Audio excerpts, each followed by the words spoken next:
Alright, got a few minutes before 3 o'clock, just kind of goofing around, looking to see what's going on. Futures markets don't open until about 6 p.m. Eastern, 5 p.m. Central. So I don't trade futures. I mean, I have in the past, but I don't anymore. I mean, they have their place, but right now they're pretty dangerous. A lot of volatility. Um, just best to leave them alone.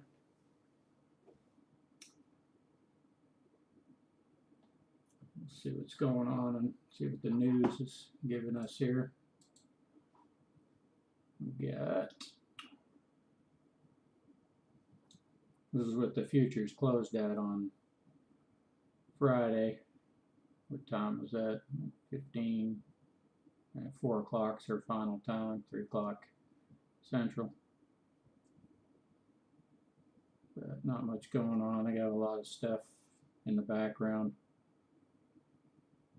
On something about the AstraZeneca halting. Let's see what they got to say.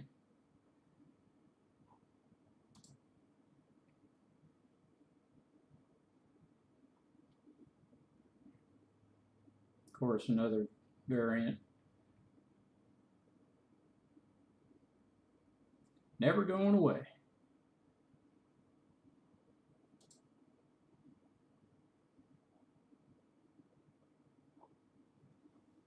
Yeah. I don't let any of this news affect my trading strategy. You have to be kind of numb to it because you don't know what's true, what's not true. And if you really follow it, I mean, there's a theory out there that you're supposed to, you know, sell the news and buy the rumor, or buy the rumor, sell the news. Yeah, I mean, I just don't follow that kind of theory. I just follow a plan, stick to it, and it's been working well for me for years. So seems like there's a lot of stuff going on, but really, it's more for entertainment purposes the way I look at it. I mean, yeah, you can get something out of it maybe, but don't let it affect your ability to follow a plan. If you follow the plan, people like Warren Buffett and all these gurus, they trade off numbers. It's mathematics. They don't trade off the news.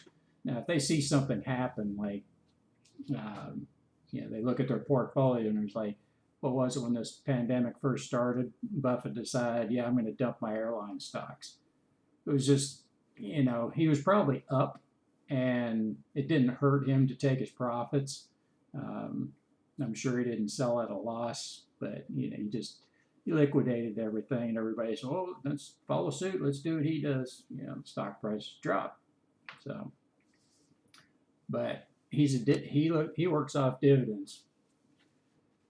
That's what his whole thing is about. If the stock's up, that's fine. He may sell it. If it's down, he just holds it. That's the philosophy I follow. So we only got a couple minutes here. I don't know how many people are actually going to join it, but that's fine. This information will be out there in the ether so people can access it and maybe get something out of it, and hopefully learn that what I've learned over the years is the best thing to do is stay consistent and stick to your rules. You can use these rules that I use, and they'll be good for you. We can see here Bitcoin 38,000, Ethereum 15,852. I think it got up to 7, maybe 1,800, I think. I don't know. But that's the only stuff, that and currency, that trades 24 hours. So if you're into that kind of thing, be careful with it, because it's, want to talk about volatility, it can be a 4% of $3,800. I mean, it was what, 41, not 12 hours ago, so it's $3,000 move. And of course, nobody's going to buy one. They're going to buy fractions. So Well, we're coming up on 3 o'clock, so let me get started here and get this thing off the screen. And I'll start off, get my little word thing up here so we can see what we're actually going to get into. But all right, welcome to YouTube. And let's see what we got here. Okay, so my investing basics, start with the process of acknowledging that I simply have no idea what the market is going to do. I can read something and it goes against me every single time. If it's just better to stick with a plan. I mean, it can go up, it can go down, or it can just stay the same. But we're talking about individual stocks. You don't know on a day-to-day basis. The only thing that really gives you an insight is the volatility. You can look at each stock's volatility. The Dow Jones is a composite of 30 stocks. It's not going to mean anything to the stocks that you're invested in. Not unless you've got one of those stocks that are in the Dow, and I don't know what's in the Dow this year. It changes all the time. They go on a yearly basis. But first thing I want to touch on, the most important thing is risk. The max shares of any one stock that you want to own. Now, how do you come to that number? Well, we can look at, we'll come down here. We can look at a few examples of what Warren Buffett's portfolio looks like and try to figure out what his risk profile looks like. So if we look at the latest information, I'll bring in, what is this? Bring in this Guru Focus. This is a free online thing that you can just look at and try to figure out, a lot of people just say, well, he buys Apple, I'm going to buy Apple. It's like, all right, that's a good strategy, right? Just because he's got it, you buy it. But why? We don't care really why he's buying it, but why is he buying it? It pays dividends, right? Now, I'm sure he's got something in his portfolio that doesn't pay dividends. I know I've seen it before, but the majority, like 99% of the stuff that he has in his portfolios, this is the richest guy in the world as far as investing goes. $228 billion. The key is to figure out what is, if we look at, let's see, AbbVie, what we're trying to do is figure out what percentage of this company makes up his portfolio. Now, I'm using this because this is a new stock to his portfolio. Maybe he's owned it in the past, who knows. We don't really know what he paid for it, but we're just going to use this number here because it'll give us a good idea, 108.73. He bought 21,264,000 and let's say 264,000 shares and 316 extra there. So if he bought that amount, how do we figure out what percentage of this number, the $228 billion, does that come to? Well, it's simple. We just need to use some math.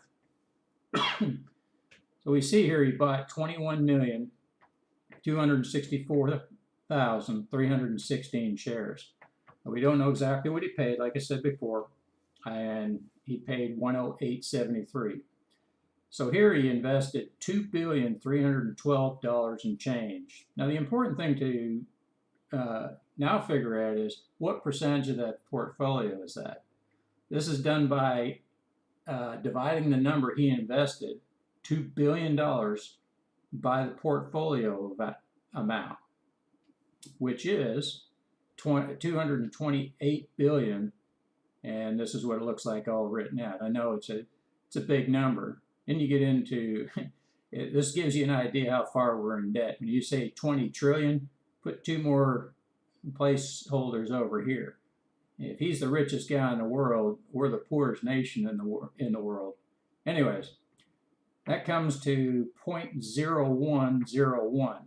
Then multiply that by 100 and you get your percentage. It's 1%. 1% of the portfolio,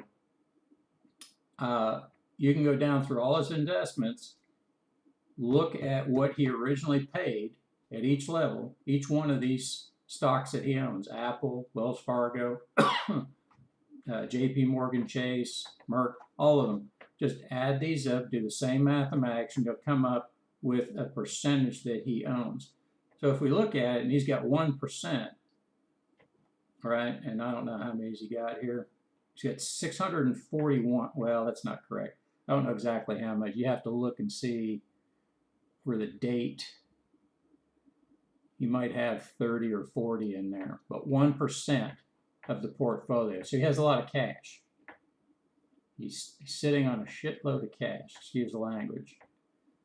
So the idea being, if he's using 1%, then if you have $20,000 to invest times 1%,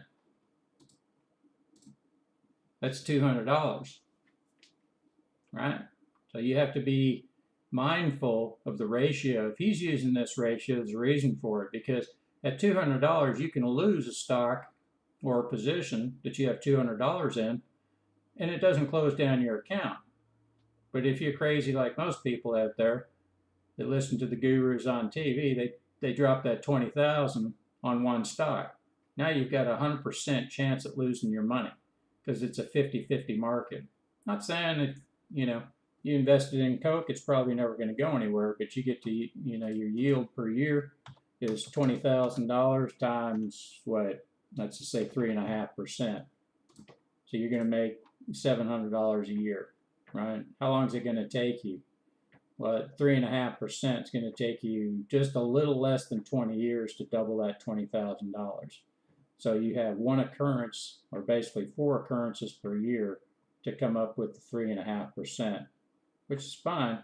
There's a multiplication factor. If you reinvest that dividend below your cost, your average cost, then yes, you can improve your position, and maybe you get there just a little bit sooner, but not soon enough. What we're looking for is more occurrences. So we're going to spread this $20,000 out into $200 increments. So it gives you, if you take that $20,000 and divide it by 200, that's 100 different positions. That's if you did it evenly. Now we want to back up and look. Okay, we're going to look at this particular account, and we'll go to the smaller one in here. So this one has a total of $21,772 invested, right? So you can see all the different positions, and they're all of different values, and they all have different dividend amounts. So this is the key on protecting your money, okay, protecting your capital. You don't want to get overextended. You don't want to be just buying one stock and sitting on it. There's a lot of people out there say that's the best way to do it, but I disagree. And this is why I'm putting this out there, because most people are missing out on this. Excuse me. All right. So let's get back to our page here so I don't miss where I'm going. Now, has Buffett ever lost money? Sure. He's done many times, but he's still a billionaire. They are such small percentage of his whole overall portfolio. Losing that 1% doesn't really matter. You can make it back. But as long as you're investing in dividend-paying stocks, the chances of a company going out of business right then is pretty slim. I mean, if you're investing in Coca-Cola, I mean, come on. Is it going anywhere? I don't think so. Anyway, the reason dividends are so powerful is they can pay for your entire portfolio over and over again over time. The name of the game is occurrences. So let's get into the account size a little bit more here. Okay, so we're just going to look at these two accounts. You have this one here at 21,000, and this one here at, what's this at, 34, yeah, okay. So we know that the overall dividend amount down the side here, this is an average, right? This is an average what the portfolio is going to yield over a year. That's if you do nothing at this point. If you just said, I'm done, I don't want to trade anymore, I'm going to go on vacation, you know that you're going to make 7.8%. Now, I'll ask anybody, where are you going to make 7.8% on your money? Because this is recurring, right? And each one of these, every time that you're paid a dividend, that's an occurrence. So you have quarterly and you have monthly. So it's important to understand that, yeah, monthlies don't, you don't maybe get as much, but if you're reinvesting that into another stock, you're increasing or you're decreasing the amount of time to the next payment. So it's all about, it's kind of hard to say it instead of like kind of drawn. Let's look it down here. So if you had one occurrence per year, right, that would be your annual payment, right? And then you have two occurrences per year, and that's semi-annual. You got 4, which is quarterly,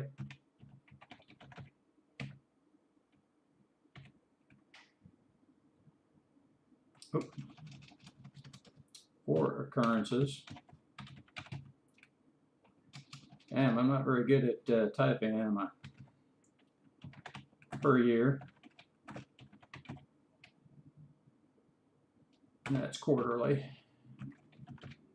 And then you have 12 occurrences per year. And that's monthly. Now, we're looking for compounding interest. And what compounding interest is money upon money. You can look that up online, and you didn't remember back to your math classes, or you're taking it in school right now, I advise you to look it up. Compounding interest is money upon money, and it's multiplied by time.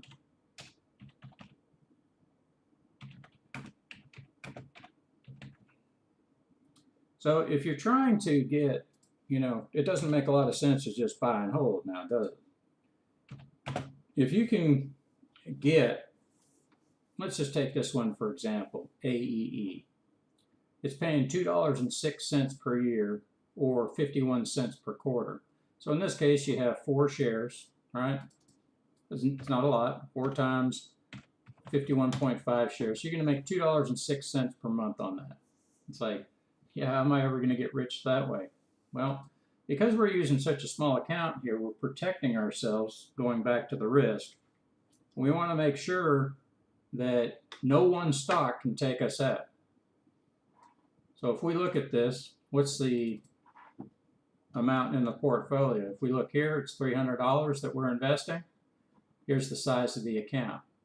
So we take $300 divided by 34,656, multiply that by 100, get your percentage. It's less than 1%. It's 0.865%. If it was 1, it'd be 1%. So you get the idea. Now we can go down, let's go down one more, say 167. See what the percentage is there. 167 multiplied by, or divided by, I'm sorry, 34,670, right? Multiply that by 100, 0.5%. Is that going to take you, if this company just decides to go bust tomorrow, gets wiped out, I don't know what happens to it, it just goes away. That's a small percentage of your portfolio. Now what if you had 10% in there? Man, that'd be a pretty sharp loss. That'd be 10% would be $3,400, right? If you take 10%, remember this is just simple math we're working with here. This is the simple thing that Buffett uses, just multiply it by 10%. I like to use round numbers myself. So you'd be investing $3,400. It goes bust tomorrow and you lost. Sure. I mean, you're getting, what's the percentage you're getting here? 2.8%? Well, if they're all 2.8% and you're making 7.8% over all of these others, you spread your risk. You're taking 10% away from that. That's going to really hurt your account size. You only have a small amount to lose, 300.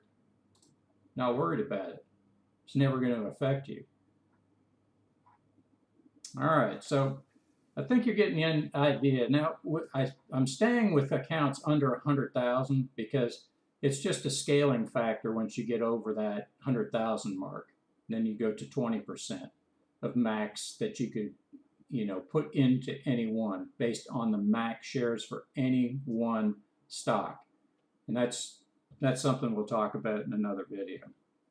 But let's go over to how we actually set up and look at the scan. Okay, this week's scan, these are only good for a week. So, and this is actually for, what is the date today? This is 2/7. I'll annotate it on here so you can go back and look at it and see what it actually does. All right. So the first thing I do, and I tell people, is like, okay, these are the close on Friday. All of these numbers down here next to your underline, you can look these up. Jack is Jack in a Box. SBUX is Starbucks. Lamar is some kind of sign company. I mean, I've done this long enough. Some of them I don't know. Nexstar, have no idea what LCC is. FMX, I don't know. Medtronics, I know that. Yum Brands, that's your some of your restaurants, Taco Bell. So, like, I mean, they're all brand names. Why? Because they're all doing the same thing in common. They're paying dividends. Every single one of them are paying dividends. None of them are paying massive amounts of dividends except this one down here, AbbVie. Well, where did we just see that? Well, it was just on Buffett's portfolio, right?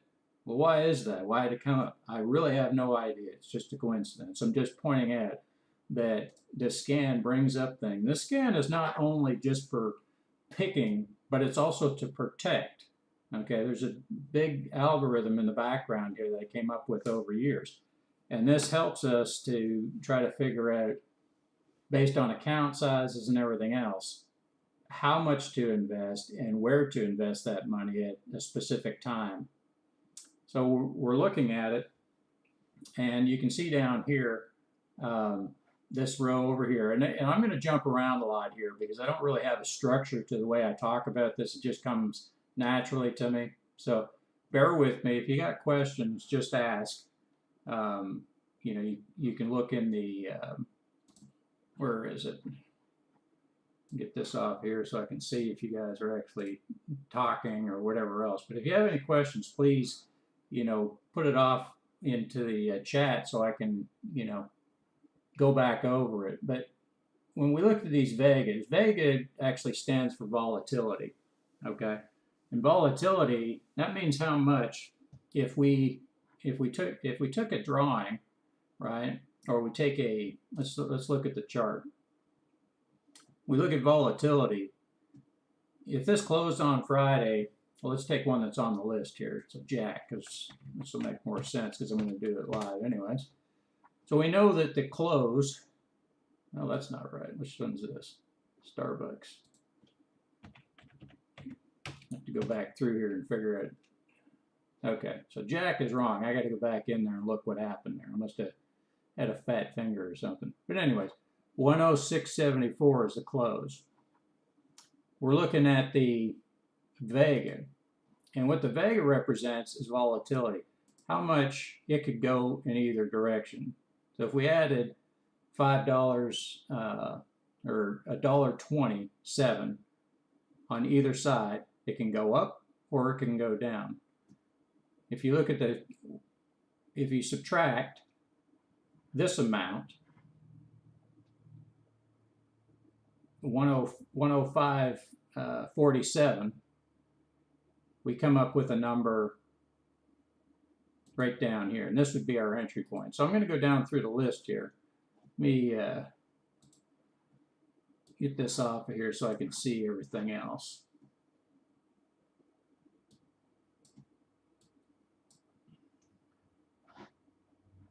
All right, so we got 105.47. Here's our alert. This is where I'm going to put my alert. Now you've got the option either to buy, you can put a limit at that amount. Now we look at the max shares. Let me get the number there. It's 2, right? And we're going to put a limit, and the number was 105.47. Okay. So that order's sitting there ready to go into effect Monday morning. Now this is why you watch them in the morning, or if you're working, you don't even have to worry about this. You do it on a Sunday, you come in, you say, okay, this is what I'm fixing to do. So let's see if I can shrink this down a little bit so I can work this at the same time, because this is hard to do. Normally I have it on full screen. There we go. It's a little bit better. All right, so let's go to the next one. We go to Lamar, L-M-A-R, right? 87.69, so 85.69. I'm going to put a buy order in there. And what's the max shares? 1. Right? Max shares is actually 10 or 11. So it comes up to 1. You're using 10% because the size of the account. So you say, okay, limit. What we're looking for, and a lot of people look at that chart and say, well, you're at all-time highs. And said, okay, so where did you come up with that idea that this has anything to do with all-time highs? We have no idea where this is going, up or down. What I'm looking for is this to come down. Now there's another approach, but because we see that this is increasing in price, we want it to be on a little bit of a pullback. If we don't get it, we're not worried about it. It continues up, we're not hurt. If you're in the middle and it's just kind of flat like this, you could put your order right on the close, expecting it to move up. This is where it takes a little bit of getting used to as far as following the market and saying, hey, where is this going? And maybe we come across one in here that will show us. Let's go with Nexstar, right? We'll come in here. You got Nexstar. See, it's already jumped up for whatever reason, but this was probably after closing. You see that on the yellow, it says 128.35. So it showed that was the close because I did this morning. So we had 128.35 and it gave us a close there. Now it's not showing the correct bar. So this is where you got to use some ingenuity and say, okay, 125.55 is where I'm going to put in an alert. Okay. I don't know that I'm willing to pay that on the close. So I just watch it because it had a lot of strength. I want to buy stuff on a pullback. I don't want to buy it up here, right? Because it might be the all-time. I don't know. I got a 50-50 chance. So I would rather the market sell off into me so I can say, okay, but I'm still not, if it was below here, maybe I take it, maybe I don't. That's just one of these calls. I've seen it long enough. But you can follow the trade. You can see what it does and see how I react to it when it's live. A lot of times that sucker may just keep on going, and I'm not worried about it. I don't get hurt.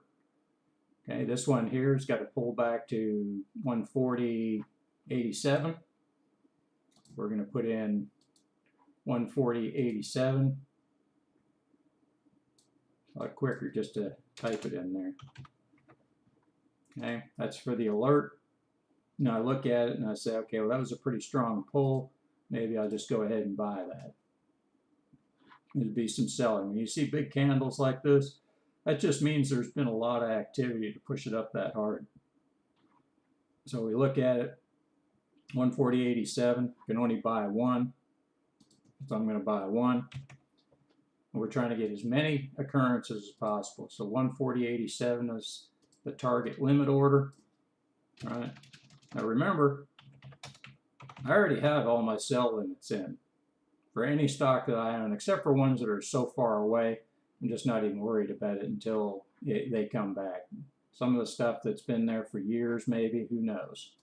But I never sell anything once I own it for a loss.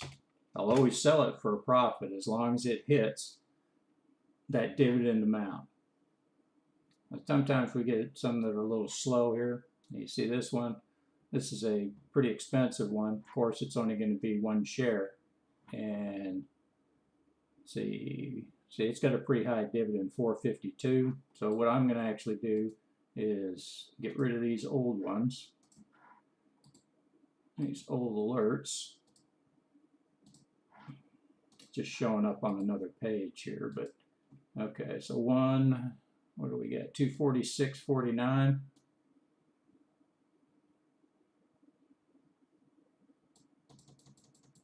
Okay, so now we have that in there. So these will just come, if it hits it, then I'll look at it. Maybe I trail it by the amount, maybe I don't. It's just something you have to look at the overall portfolio, because I'm going to try to get every one of these bought. So, and we're trying to get a small percentage each week. Like last week, I think it was 183 off 10 stocks, but it wasn't the same 10 stocks that were on that list. It could have been ones from previous weeks. Same setups. So let's go back to the next one. So we got Yum. So Y-U-M. Okay. Now, this is an interesting one because we're already in this particular stock. So in this case, if you're not in it, you can do the same thing. You can say, okay, 103.34 would be my target price. The max shares on it is 16, right? So 2, because you're taking 10% of it. You just round it up. So the most you could invest in this one would be 2 shares based on an account under $100,000. So see, I'm already at my average cost. If we go down, there it is right there. You can see it. So the average cost on it is 108.95, and you see it there. It says 108.89, but this is just a tool to tell me where approximately a 50% pullback would be. This is my second at this 98.48. This would be the second time that I would buy it based on the max share amount. So if I bought 2 the first time, more than likely it's going to be 2 again. It might be less. It just depends on what the program tells me at that particular point in time. But in this case, if you didn't actually own this in your portfolio, now you have the opportunity to buy it. So you come over to your list. You say, okay, I have max shares of 16, so I can buy 2. Obviously, if you had over 100,000, then you could go 4. You could buy 4 shares. Now remember, that's $400. It's nothing to sneeze at, right? But you've got a $2 dividend target, so you're going to try to make 4, or basically 1.9% on your money. You're trying to hit these as fast as possible. So the idea being, you know, if dollar cost averaging is going to allow you at 98.48, just add that. Let's do it with the calculator. So if I ended up having to buy another 2 down here at the 98.48 level, you'd have 4 shares, right?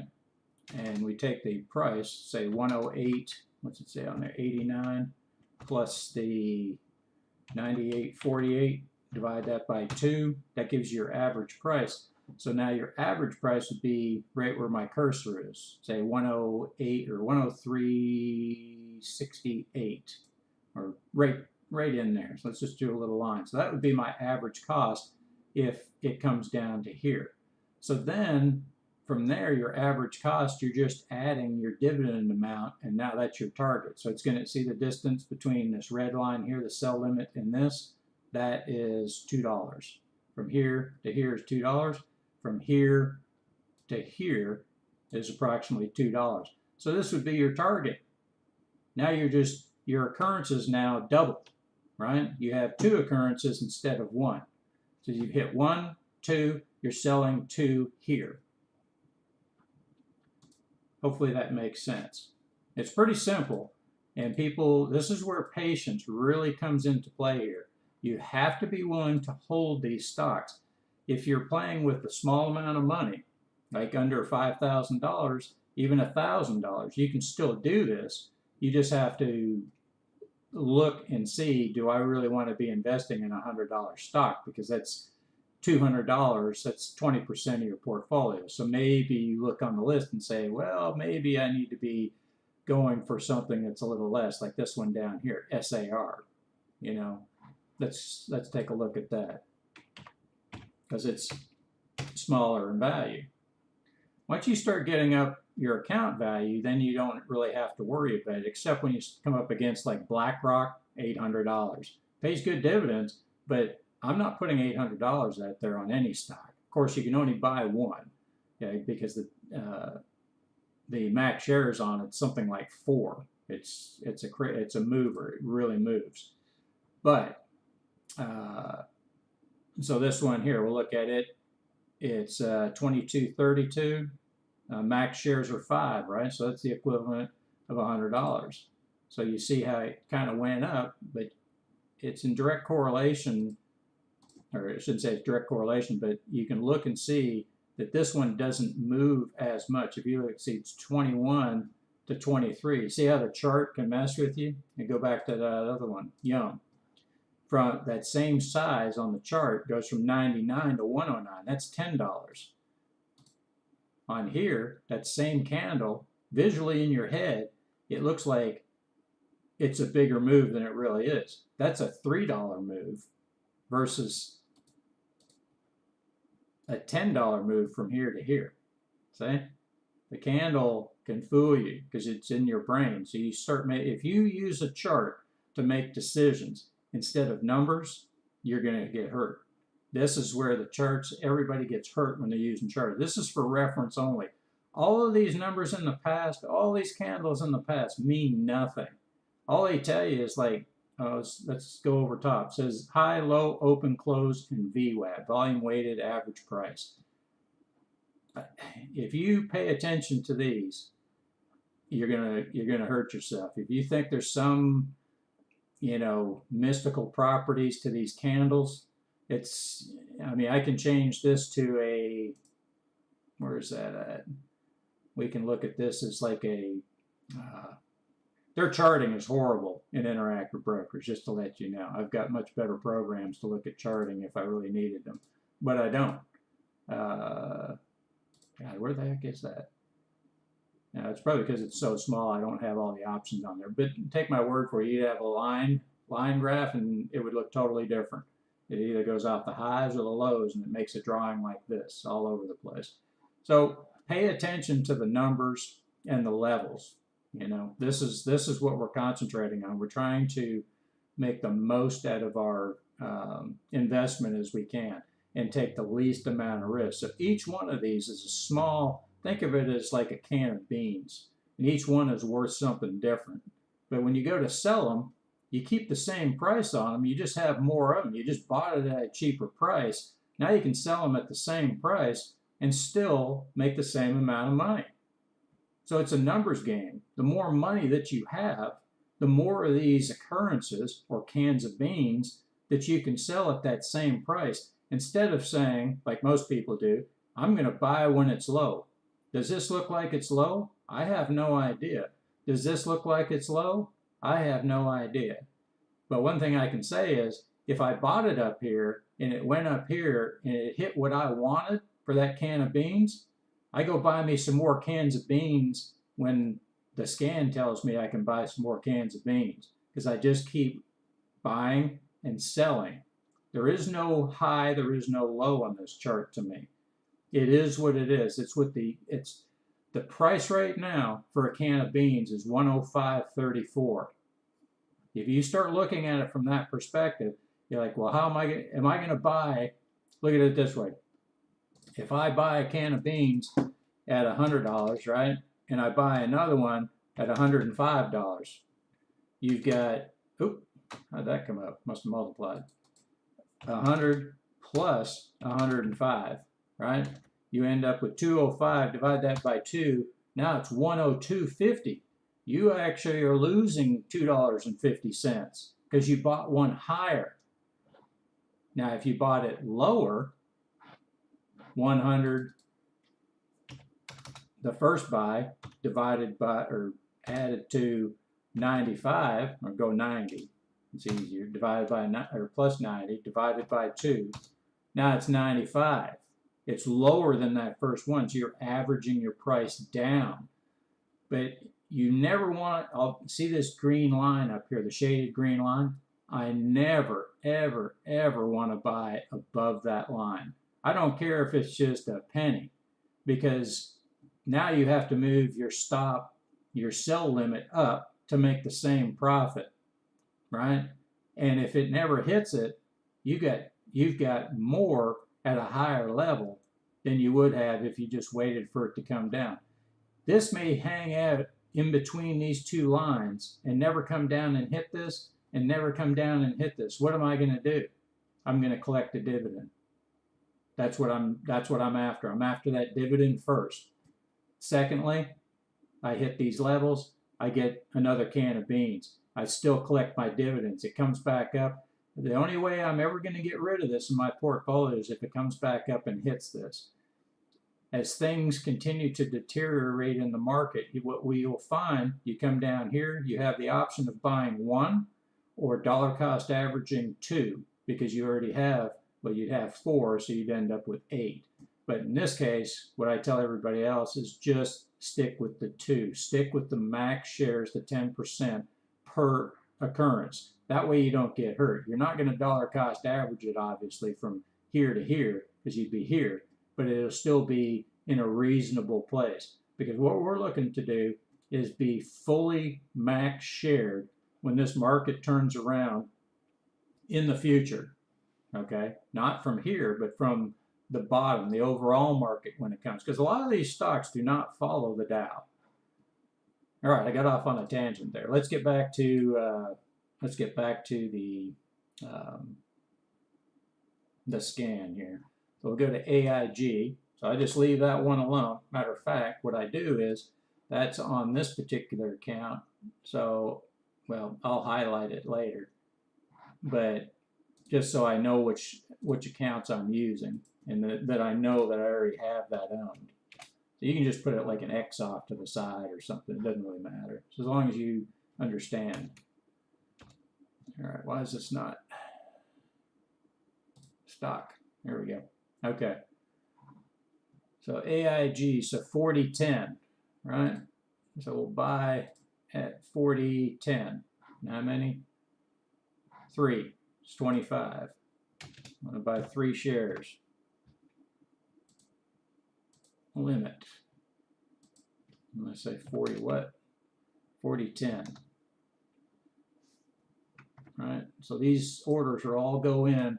Soon as the market opens, a limit order, how it works is it's not in place until you hear that bell ring. So if you put this order in and this price opens up down here at 33, you get it down here at 33. Right? Because that's where it opens. That's the opening price. But if it opens, and it opens where it is right now at 41.38, it's got to come back down to hit this at 40.10. But you're guaranteed, well, I can't say you're guaranteed to fill, because anything can happen in the market. But a lot of times you get price improvement. If something happens, say today, I don't know, war started or whatever, and everything opens down, where everything is, it could open up down here at 26. You have an order in for, this case, 3 shares at $27, if it opened there, it highly unlikely, but it could happen.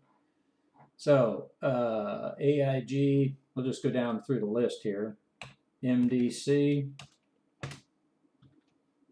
all right, 58.85. So we got a 57. We're going to put 2 shares in there. We're going to buy 2 shares. Limit 57.25.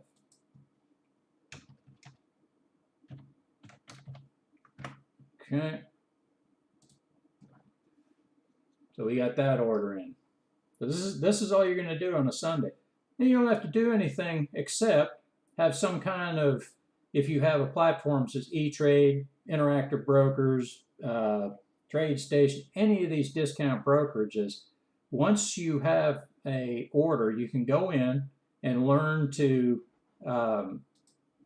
set it up where you'll get some kind of alert, or you just check it midday on your phone if you have a phone, or if you're not working, you can just have it running in the background. You don't have to do it. You don't have to watch this. What's the point? It's like boiling water. It's never going to happen while you're watching it. I watch over it because I have so many different accounts to watch because I'm constantly, buying in and out, in and out.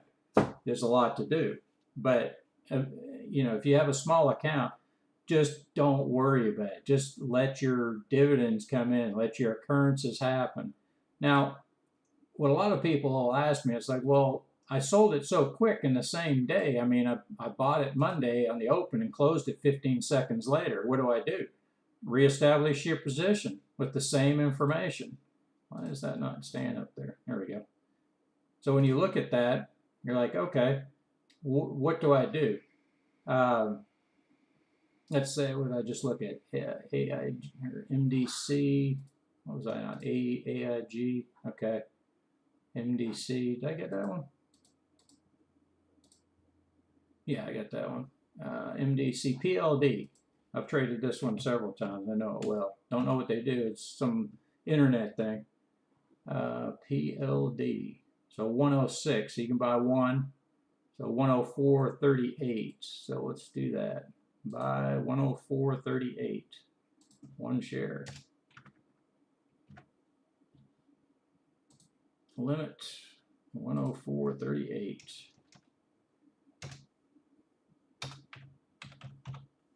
All right. Transmit. Now each platform has a learning curve. This one that you're looking at right now is Interactive Broker, and this is IBKR Pro. They do have a light version that's free, and I mean free from commissions, but you don't get this type of charting capability. And starting off, if you're new to this, start with something that's easy, that you're not going to get blown away with just trying to learn the platform. I've been doing this for 25 years on this particular platform, and I do use other ones. I use, what is that, Thinkorswim with TD Ameritrade. I use E-Trade. Just I don't like their platform, but I mean, it works. And it's simple because all we're doing is putting in limit orders. Now, something else to think about, like a trailing stop, is just a different kind of order. And some people have a hard time getting their head around it, but basically it's just, think of it as another kind of limit order that trails price. And it's just something to take advantage of. And it's usually when you look at your chart and you say, oh, my price is up $5 over what my sell limit was, I want to take advantage of that.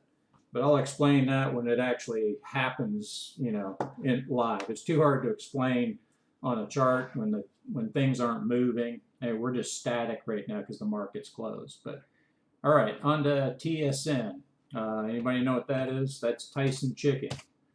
You'll know who these are over time because you see them time and time and time again, because there's hundreds and hundreds and hundreds of dividend paying stocks.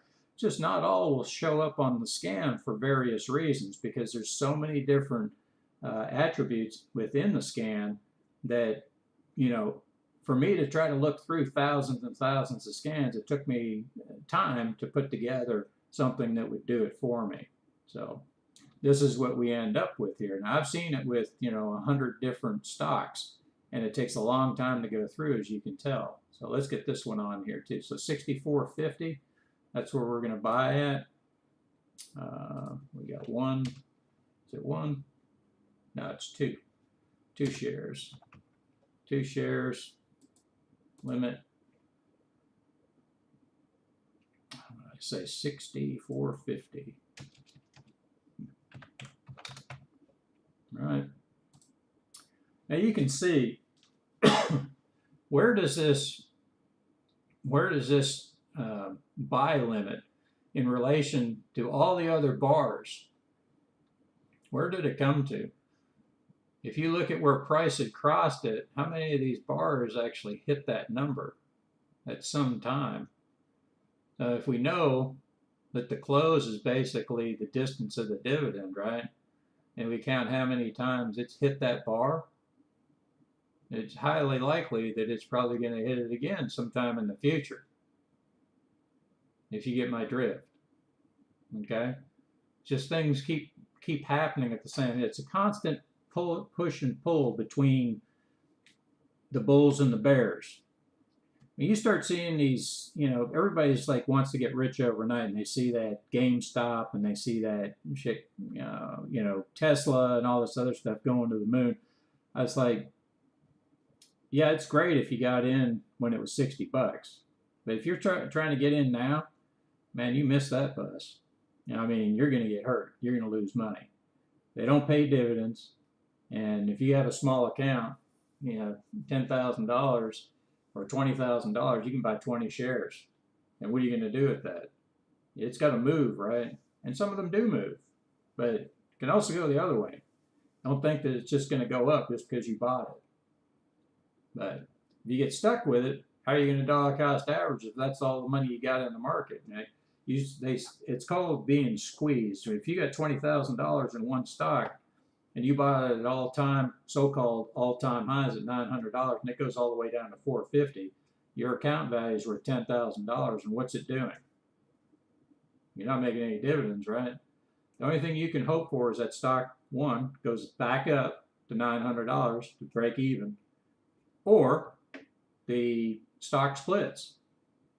Well, when stocks are going down, they usually don't split. So just something to think about. That's why dividend paying stocks are king. Anyways, what do we got here? UTL. All right, that's where I had annotated, I guess, last week. That was on the scan.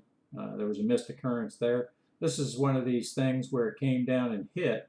Now, I can't remember if I had a limit order in there or not. May have, may not have, whatever. But I'm still invested in the stock.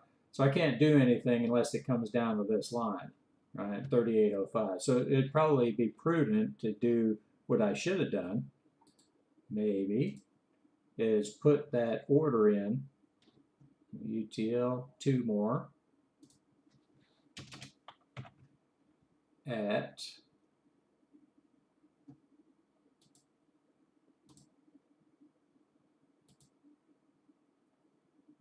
limit and 38.05.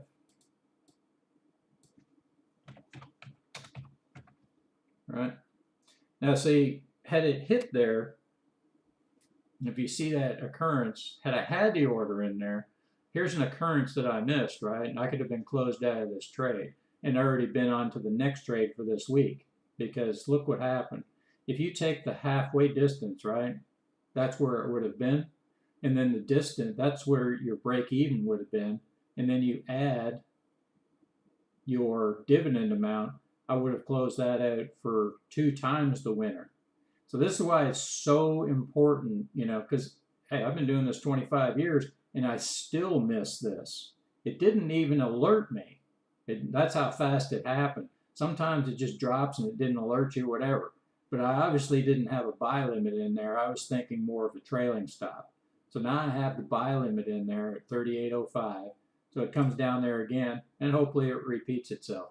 But, I don't hope on anything. It's just a numbers game. Eventually it's going to either track there, it's going to go down, it's going to go up, it's going to stay the same. Doesn't matter. Stick to your rules. So DOX, D-O-X. Now, that one's pretty steep climb right there, right? So 73.57. I'm going to take a chance on doing a trailing stop on this one. So all I want it to do is alert me, because if there's a pullback, it's going to hit that, and then maybe I trail it down. Maybe it comes all the way down. Who knows? But I don't want to get into a situation where I'm buying it above where that's kind of an average right there. If you look at this entire chart, where's the mean? You got a high of 77.49, you get a low of 54.64. So the middle of the chart is right there. Treat the middle of the chart as a magnet. Price always comes back down, okay? Especially when it's on the top side. It does the same thing when it's on the bottom side. When the price is low, everybody's buying, it comes back up to the mean. If it's on the highs, it comes back down to the mean. So if this is where the mean is, you know, you're like, hey, if I buy it up there, yeah, I can buy it again right down here. But I would rather, you know, take a chance that this sucker's kind of come down. Eventually, this market's going to come down. So let's see, DOX leg. Let's leg it. Phil Leggett? No, it's Leg More. Shit. Some insurance company, that's all. So, okay, this is on another account. It's not shaded green, so I got to change it to the other account. And there, we got shaded. So we're not going to be buying anything here. All we're going to do is put our buy in on the, not off the scan, but on the 50% retracement. And that's not even a 50% retracement. That's actually the bottom, I think. Let me look. Nope, that's 50%. See, that would be a 100% retracement there. So we're going to go, we say leg 2, so we go 3, 225, 3, limit, and we're going to be at 40.05. We just leave those limits, we leave these orders in until some of the platforms treat things differently. I don't know what the algorithm is that they're using to close out your orders. I think they're good for 60 days. I'm not sure. They usually hit well before then. But some of them close for early for some reason. I don't know. I've seen them close as quick as 2 days. But I wouldn't even worry about it. Just pay attention. Give me something to drink there. Getting dry throat. INGR. This was on the scan last week. You can see here there was a buy and there was a sell, right? And that was probably, I remember that was a trailing from a long time ago. This is another one of these ones. When I see these big jumps like this, I'm not, you know, I want it to come back before I'm interested in getting in. That sucker could keep going, but, you know, where's the mean? The mean is right here on the chart, right in the middle, 78, somewhere around there. I just eyeball it. You don't have to get it exact, but you can say, here it is, right? If I buy here, my chances of it going higher are good. You know, it's a 50-50, but they're even better coming back down. ING, where is it? There it is. Okay, so 256, so we're going to 80.85. We'll put that alert in, 80.85. That will be a trailing stop condition. If it hits it, I'll put a trailing order in. When it happens, if you're watching, you can see it happen live. It's just another thing I can do for another video because it's pretty in-depth. EMN. And you can see, you can go through these pretty quickly. So, let's see, 105, 101.74. That one, I think I'll go right on the number, 101.74. Put this on the other account. 101.74. What does it say? Yeah, two shares.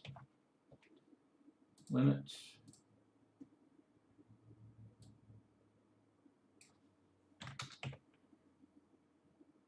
101.74.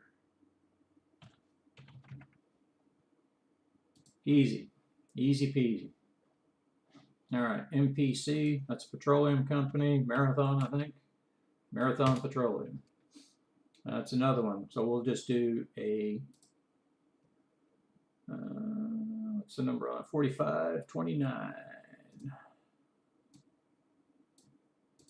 If you're picking up on what I'm doing with the alerts versus the other one, I don't want to be at all-time highs. Now, if we have this situation in the future that you'll see, but everything's up, so you're not really seeing this, right? But if we get this situation, then I'm going to actually be doing it on the close because I don't want it getting away from me. I don't care if it goes a little bit lower, right? But because it's telling me there's strength there. Up here, telling me we got strength, but we got way too much of it.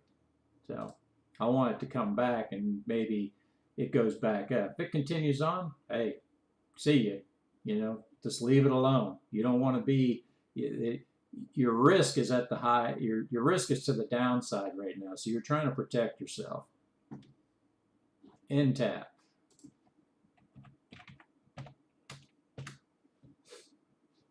Okay. That one's kind of flat. We can do that on a buy. Say 65. Let's do this so I can highlight it. There we go. 65.49. We'll buy 65.49. How many do we want? 2. Buy 2. Limit. 65.49. So think of this, think of your account, a brokerage account like your bank account. The only difference is, well, the commonalities are you're earning interest. The difference is it's not fixed. You get to choose the interest rate that you're getting versus what the bank is going to give you, right? Because the same thing can happen at a bank. They can reduce your interest rate, right? And of course, they could raise it as well if the money supply is tightened up. But the chances of that happening are pretty slim. CDs, all these other things that are out there, what are they paying you? I mean, if you can find a better interest rate, I mean, honestly, if you could find a safe interest rate at 5%, put half your money in that, you know? But I'm still beating you on this investing. I mean, because you're trying to get those occurrences before they even happen. If you can get, look at it this way, the next dividend payment on NTAP is, let's see, this one was 1/4, so just add 3 months, so 4/4. So you've got till April 4th to try to make the dividend amount for the money that you invested. What are your chances of hitting that before? It's pretty darn good, right? Because anything that's within the standard deviation away from the mean, which is exactly where you buy it from, right? Look at these bars over here to the right. I'll expand them a little bit. Right edge buffer. These lines, pros use, they're just standard deviation lines. They call them pivot points. This mean, this one in the middle, you can look at it. Oh, see if we can get that to stay up there. Oh. Okay, if you look closely, it says floor pivot point right in the middle. It says PP. So the value is 67.11. And where did it close at? 67.38. So it's a little below it, right? So that's the actual average for, and there's a formula that they use to come up with these numbers, but it's a running total. So your chances of hitting this line and this line are the same, right? Because they're the same distance, or approximately the same distance. But this is what you call your 32% and 32%. If you look up standard deviation, this is where the majority of your price action is going to lay, right? On anything. Anything, if you want to take population, you know, number of colors in a jelly bean pack, it's all going to fall within this standard deviation. It's just, it's nature. So you just have to use this to your advantage. It's not something that people just came up with. It just naturally happens. When something jumps out and goes way up here, this is like the 98th percentile. You have a 5% chance of getting there. There's a 95% chance of not happening within that standard deviation in that week.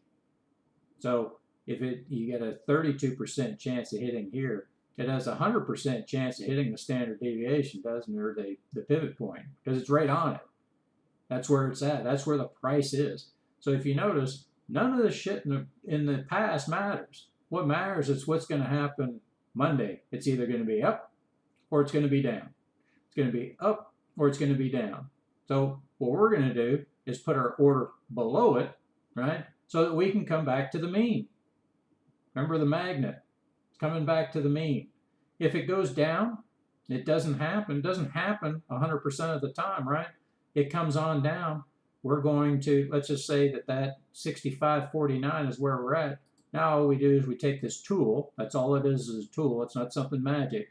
All it's doing is allowing us to draw something quickly so we don't have to spend time calculating it with a calculator. We remove these lines. That's a 50% retracement. Now, if it bought right there, we're going to buy it again here, and we can buy it again here. If it just tanks on us. But the whole time we're collecting dividends, and we're not going all in, and we have a rational reason for the amount of shares we're buying based on the size of our account. I can't stress that enough. This is the key on how you stay in the market and you never get out. If you're 20 years old and you're looking at this for the first time, I wish I had to learn this or figure this out when I was 20. I'd be another Warren Buffett, because he figured this out.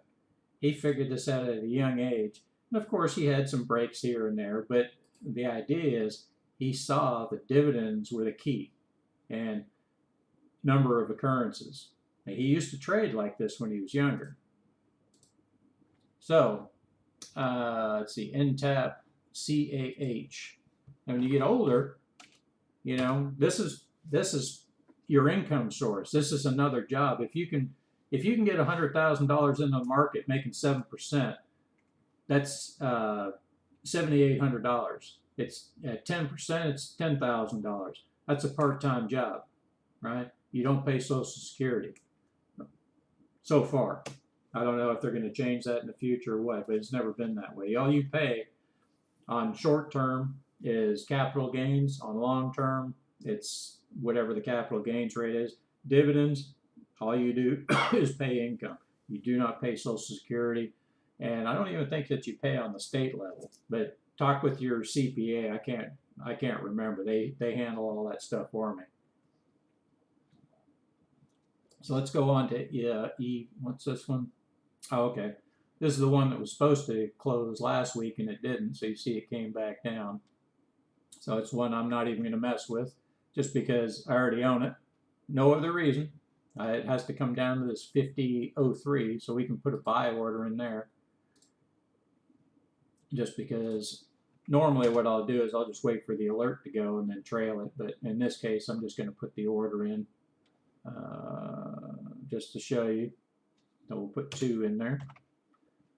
2 limit at 50.03. Because 2, if you have these limits in, it's funny how many times I'll be sitting there, just like that other one, what was it? It came down and hit it and went back up. I think I'm trying to outsmart the market by putting an alert in there and trailing it down. Had I had that buy limit in there, I could have grabbed it, had the average up here around this pink line, and then sold it. I would have been in and out. But, the market's smarter than you are.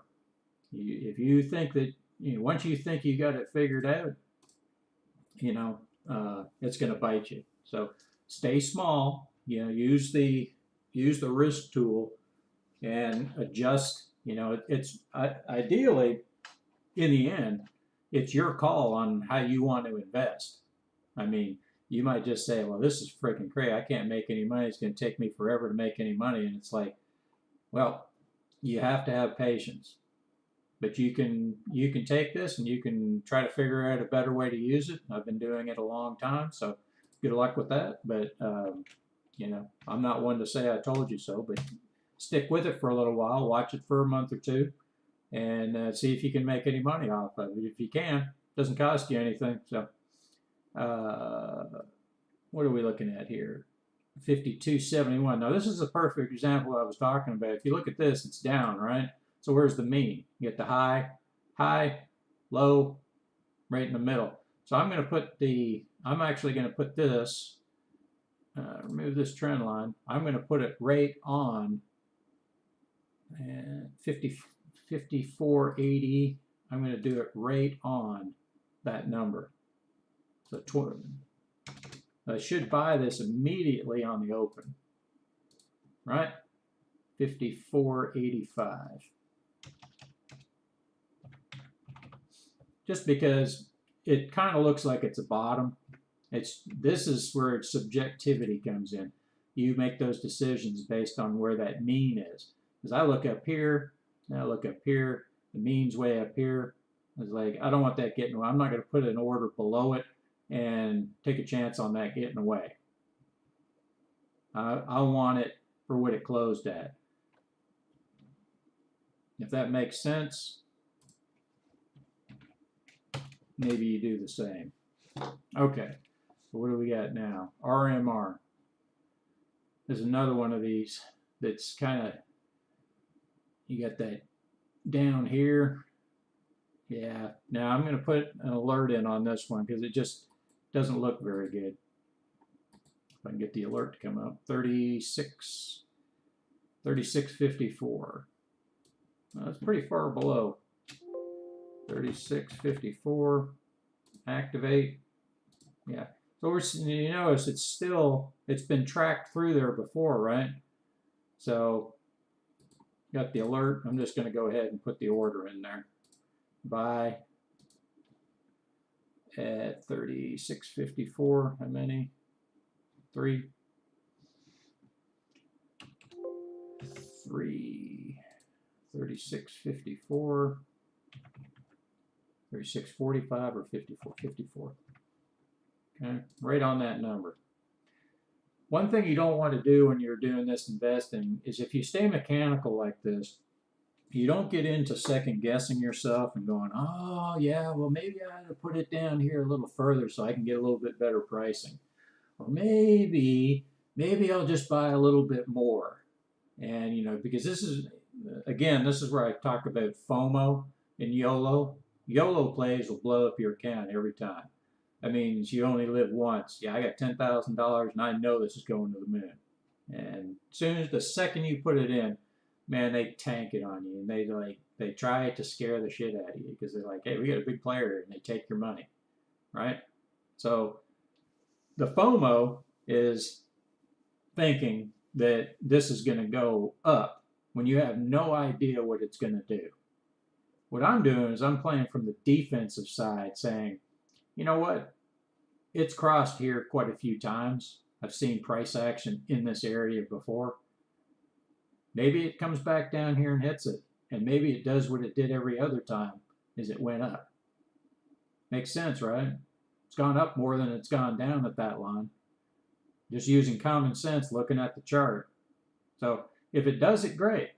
If it goes against me, I know what to do, right?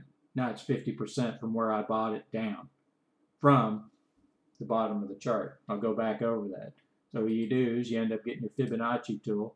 And almost every platform will have this, and everybody uses it in a really strange way. And, you know, it's just a coincidence the way they use it.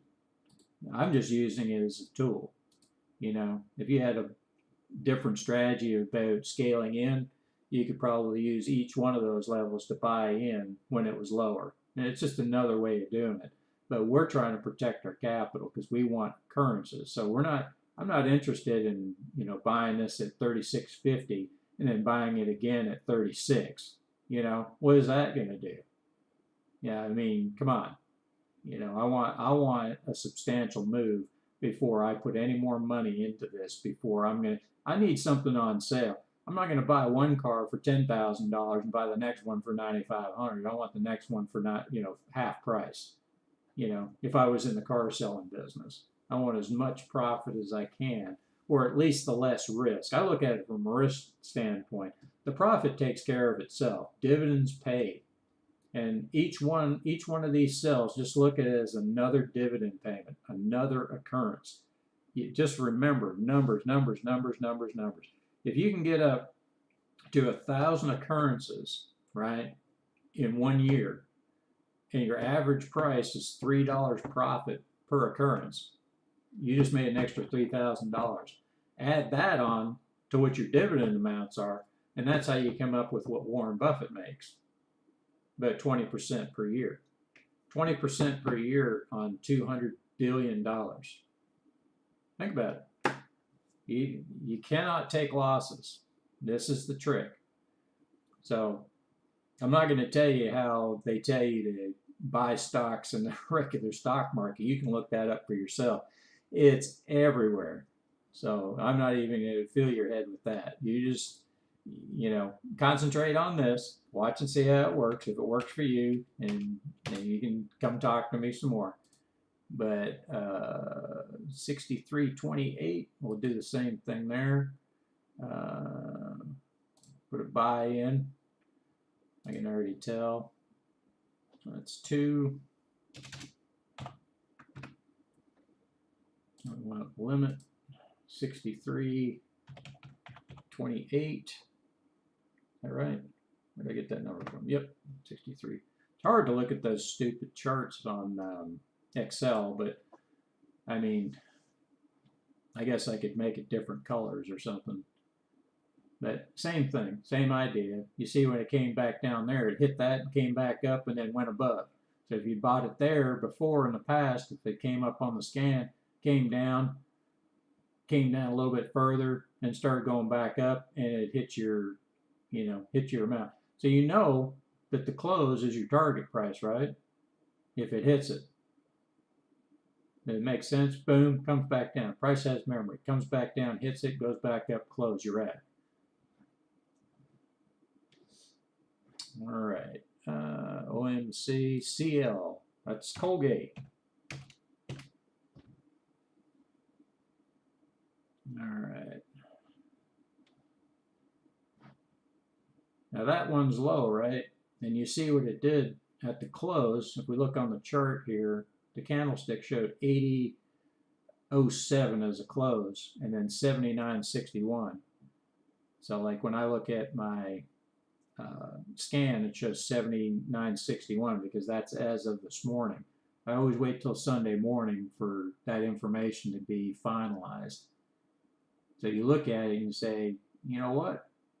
I think I'll probably put in, because it was falling, even though it's below everything.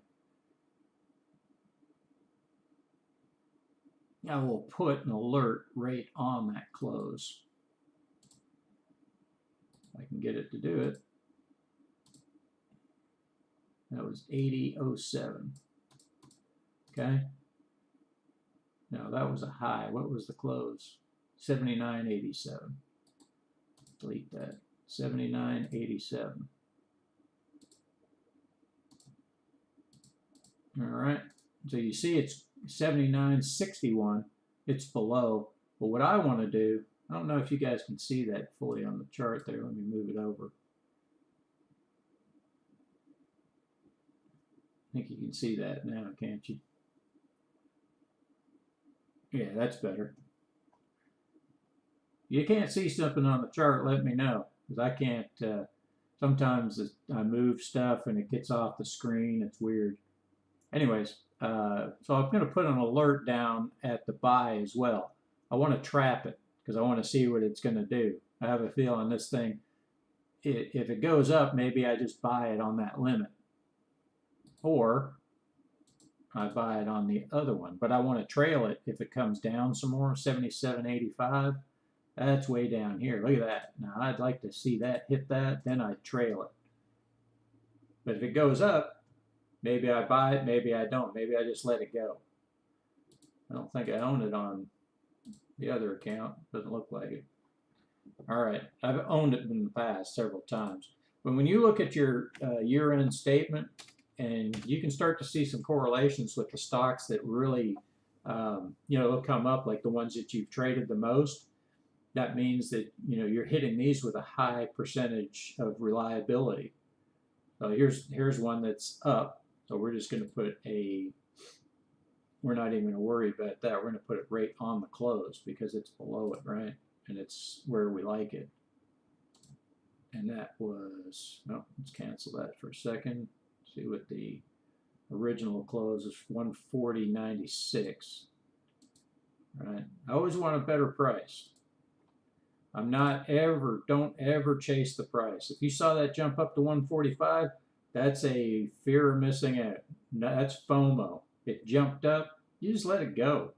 Don't chase it. Don't chase the carrot. And you'll regret it. Right? If you get in the habit of that, you're going to lose money. All right, so this was on the scan last week, STX, and we'd sold it once or twice, I can't remember. We'll throw it back on. Because it's moving crazy, we're only going to buy it on a pullback. So we're going to put the alert in there. 66.76, is that right? Yeah, 66.76. And let's see, SAR, well, we've already seen that one. Let's just put it up to make sure that we got it in. Okay, we didn't put an order in, but let's see, did I put one in? No. All right, so we'll just put an alert in there. And this is a slow mover, because you can see down here in the Vega, it's 1.32. So this is one, if this was down at the bottom, I would put it right on. But in this case, I want it to pull back before I'm even interested in it. So 22.30, yeah, it's just too slow a mover. And AbbVie, okay, yeah, that's going to be a pullback move just because of the price, 103.64. It's got to really come back down here, but you see it's right at the bottom of that range. So might happen Monday, could happen Friday. You just don't know. Just based on price action. But always keep in your mind where the market is, because a lot of it, like CL or AbbVie, it's a medical stock. It's influenced, maybe a little bit manipulated. Keep it in your head. But you have to watch this stuff on a more regular basis to actually get a feel for the market. So see, this is a cheap one here.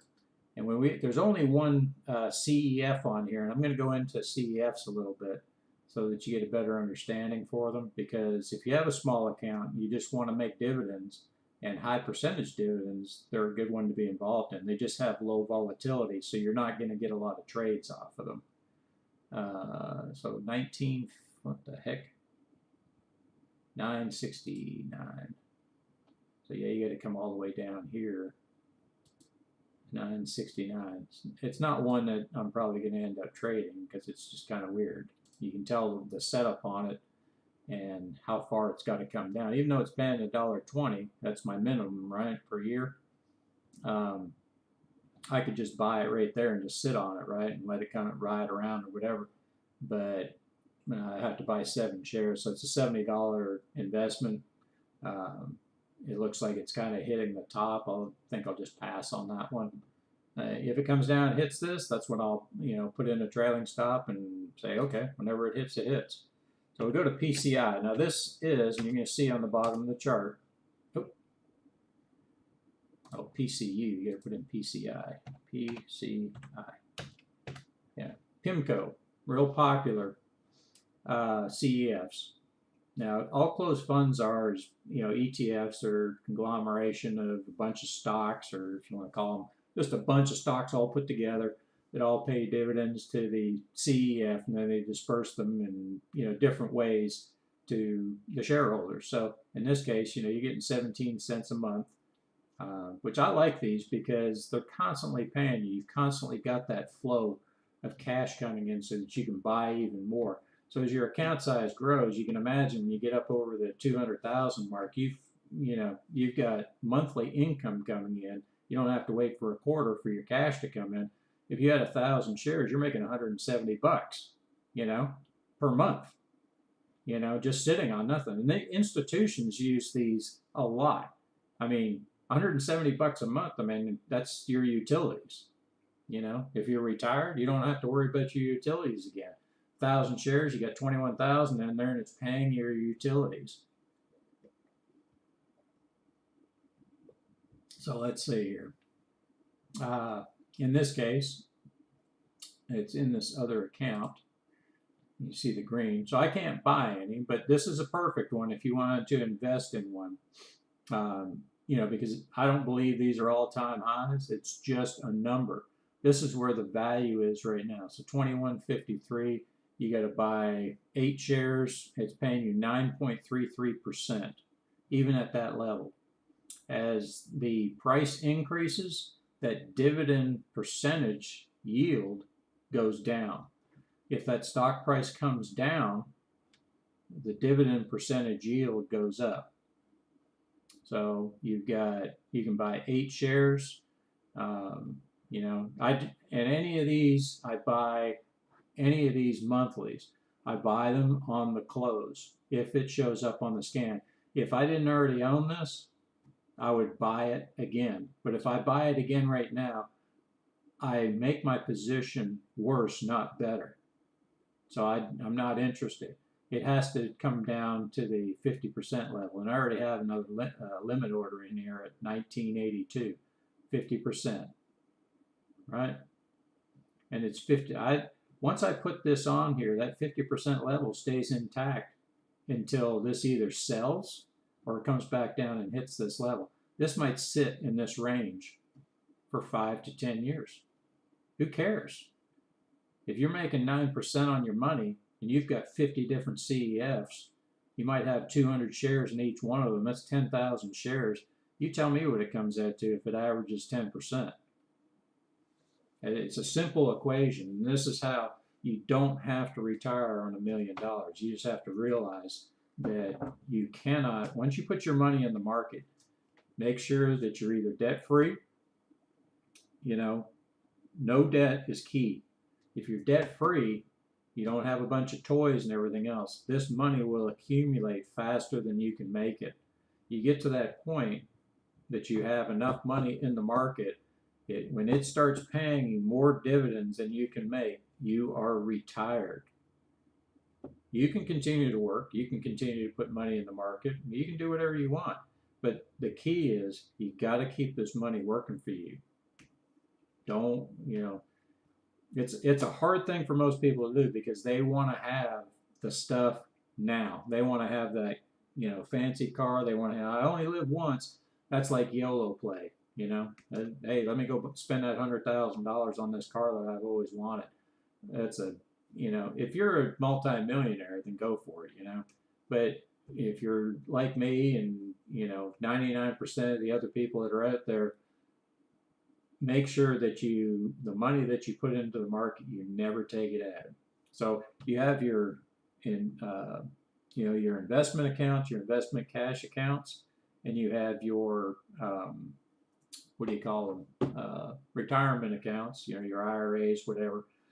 That's interesting.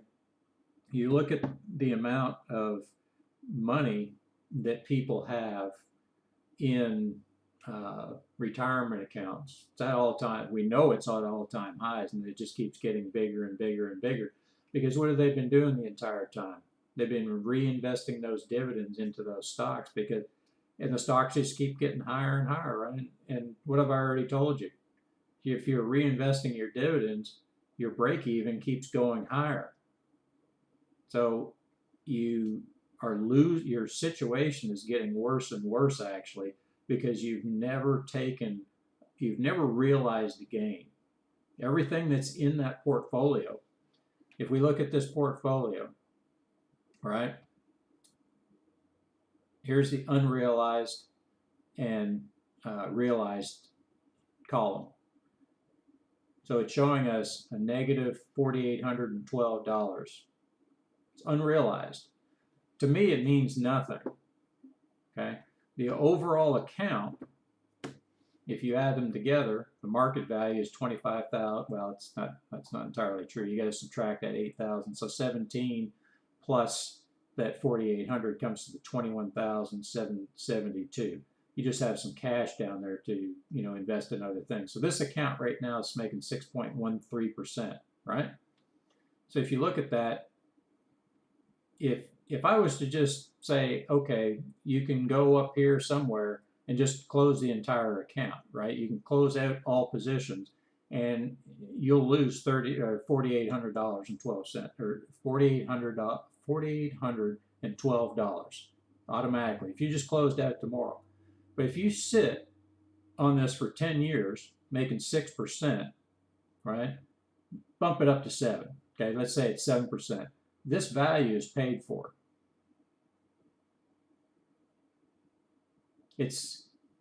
You're going to double this amount.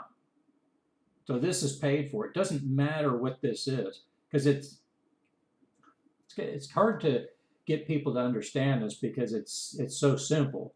But if you don't ever sell it, you can't ever realize the loss. Does that make sense? So it's like Warren Buffett.